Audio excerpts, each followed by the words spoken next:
Un an après, Alcide Bernard n'a pas oublié Fiona et son passage qui a balayé son terrain comme jamais dans sa vie. Fiona, pour moi, ça a été très destructeur. Grand souvenir, c'est d'être arrivé ici le samedi matin vers l'heure du midi, puis de voir que mon chalet avait été déplacé complètement, puis que c'était encore en pleine tempête. Son chalet et sa terrasse ont été soulevés et déplacés de quelques dizaines de mètres à l'intérieur des terres. Une situation similaire pour ses voisins et pour d'autres propriétaires de chalets du bord de l'eau dans la région évangéline. Un an plus tard, il a décidé de se séparer de son chalet afin de privilégier une autre option, plus sécuritaire.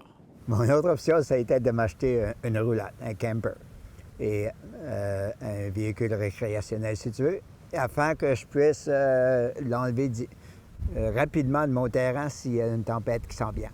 À une dizaine de kilomètres de là, dans les terres à Abran-Village, Dominique Morancy, elle aussi, n'a pas oublié le passage de Fiona sur son école. C'est comme un rêve, on dirait. Tu peux pas croire qu'est-ce qui se passe. Je crois que c'était seulement ça va bien aller. Puis on vivra ça au jour le jour, mais on peut rien faire de plus parce qu'on n'a aucun contrôle sur ce qui s'est passé. L'école évangéline a subi de plein fouet la force de Fiona. Toit arraché, vitres brisées, destruction de matériel, bris de chauffage et tant d'autres dégâts qui ont forcé l'armée canadienne à intervenir afin de leur venir en aide. Si l'armée est ici, c'est que c'est vraiment sérieux, qu'est-ce qui se passe. Donc ça a été voir le gros tank arriver, puis ça débarquait, puis c'était là pour nous aider. Puis ça a été vraiment entrer dans l'école puis voir le ciel. Le gymnase, la lumière, c'était la lumière toujours. Un an plus tard, l'école porte encore les stigmates de la tempête. L'aile est de l'établissement a été condamnée, entraînant la fermeture d'une vingtaine d'espaces scolaires.